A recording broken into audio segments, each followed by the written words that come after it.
Здравейте! Сега ще ви покажа как да си направите хипервръзки. Нека започнем.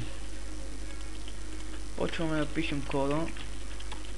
Href е равно на... Тук се пише... тук се изписва адреса, към който ще води връзката.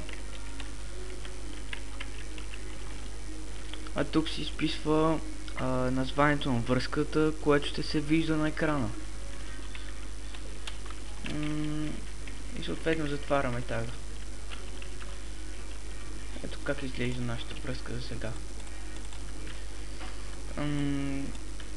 Например, ако желаете да пуснете връзка от страницата си към нашата страница, която ще носи названието връзка към videouroci.eu, ще трябва да напишете следния код.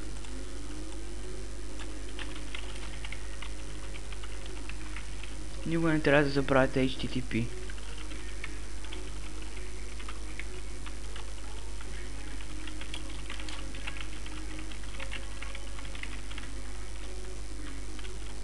Ето как трябва да изглежда.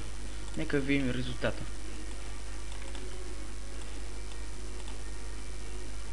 Наименованието на хипервръзката може да бъде всякакво, но е добре то да бъде подбрано, така че посетителите на страницата да разбират на къде ще ви отведе тя.